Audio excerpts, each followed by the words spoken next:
like a mini year in review for people. I'm going to probably talk about some disturbing things at first, but we're going to close on some positive notes and have this board move forward. Publicly asked for her to resign and made a motion to remove her as president. But I believe there's much more that the most people outside of this county government that they do not know. There's so much more at play here than just an employer-employee sex scandal. This is about county tax dollars being misspent. This is about a breach of public trust.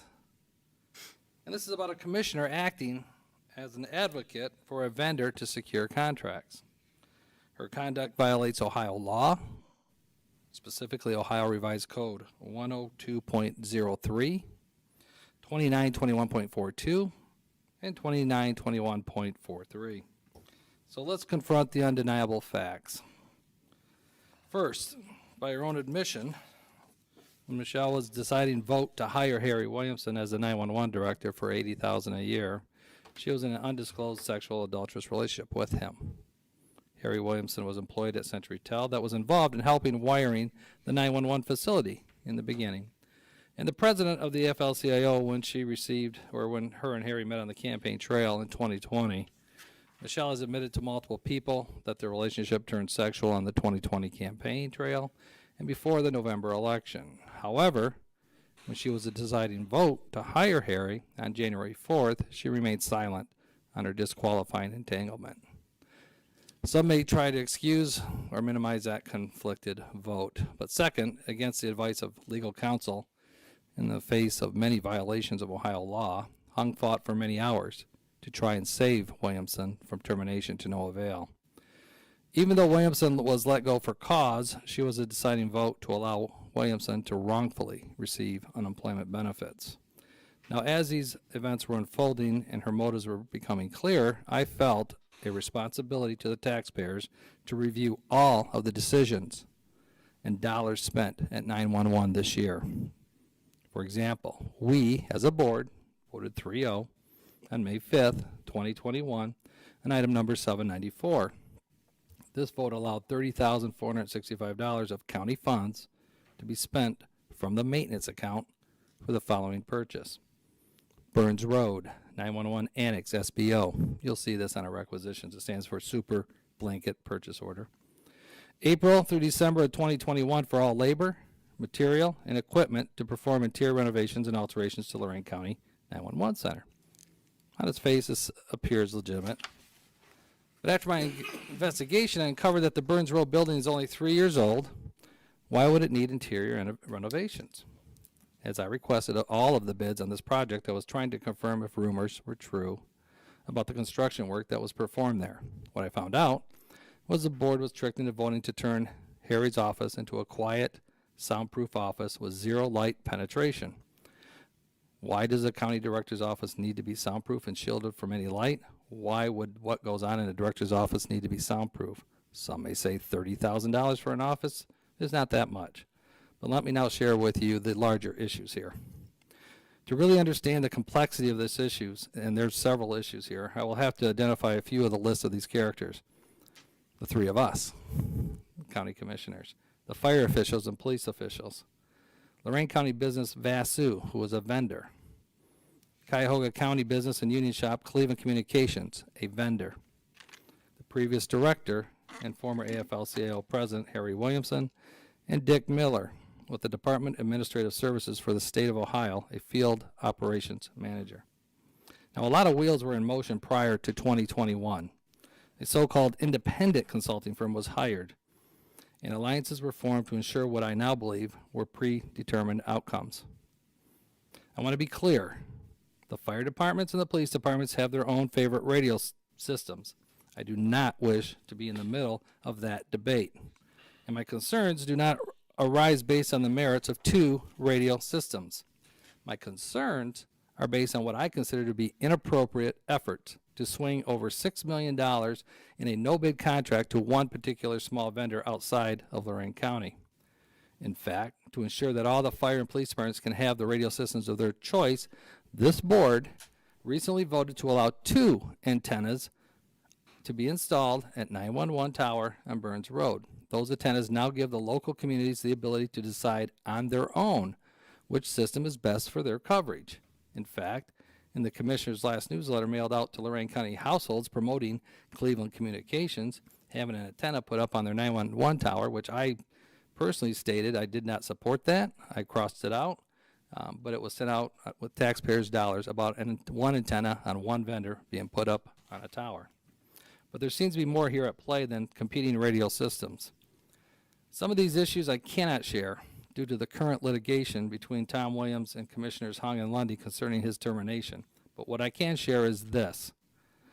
The former 911 director was also the AFL-CIO president at the time, who also helped Hung receive her union endorsements. Together, the two of them acted as lobbyists for Cleveland Communications. Together, Cleveland Communications, Hung and Williamson attended city council meetings in support of this out-of-town company. Hung also made phone calls to city council members, lobbying for votes to swing contract dollars to CCI. All of her actions appear to be clear violations of state statute. In short, a county commissioner is not permitted to leverage their influence to help a vendor secure contracts and revenues. In addition to what I consider inappropriate lobbying, both Michelle and Harry used their positions of trust and responsibility in Lorain County to provide a competitive advantage to CCI.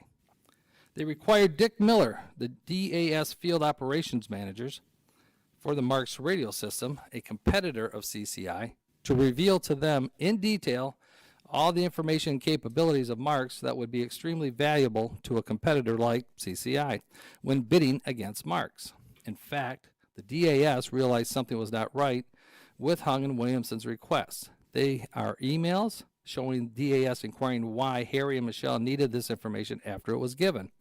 There was no reply. That is likely because there was no appropriate excuse for their request.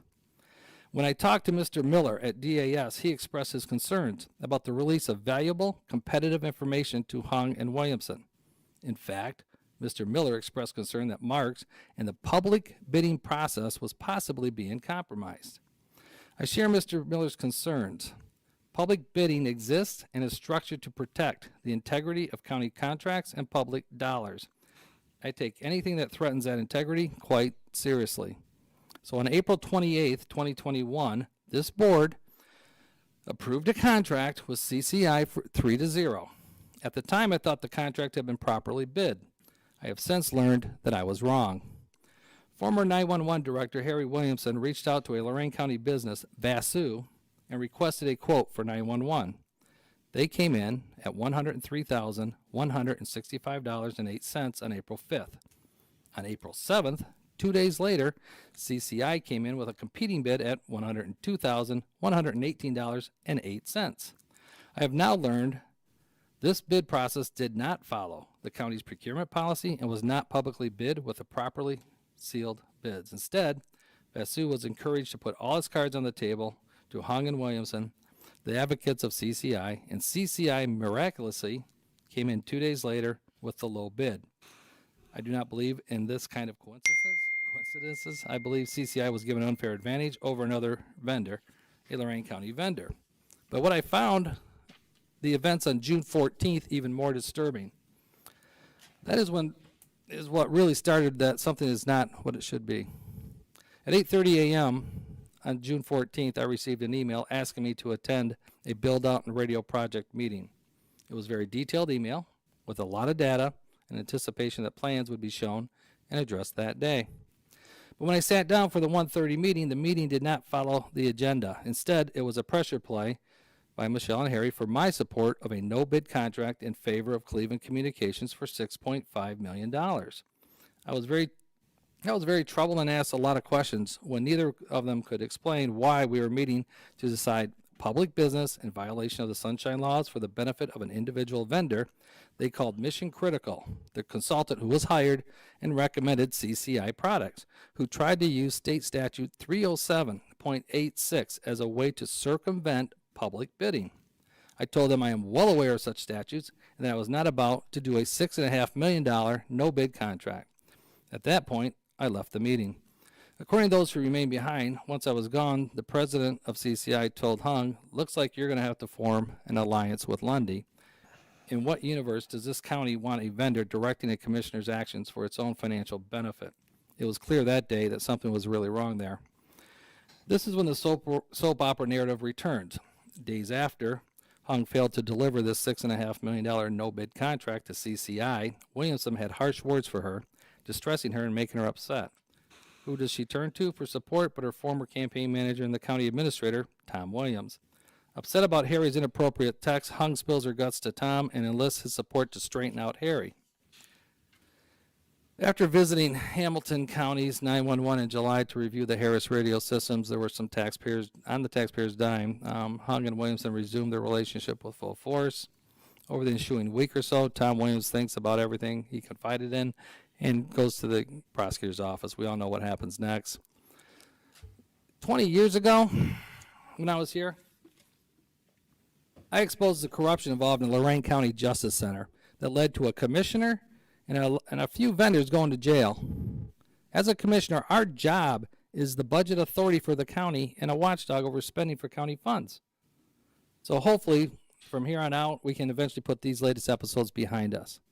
But when I took office, it's all about economic development and creating a healthy environment for our county.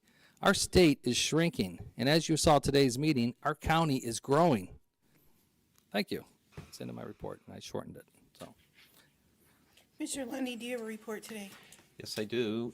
First, I want to thank everyone for helping to decorate the room here, and I think Commissioner Hung had some input on that. I've never had these bulbs up above my head before, but as long as they're not too heavy and they don't cut loose, we're good. They're plastic. So, but Worry about stuff above your head. I didn't do it. Yeah, I yeah. just brought the supplies. no, it looks great. Looks great. So definitely puts us in the holiday mood. That's for sure. So, just wanted to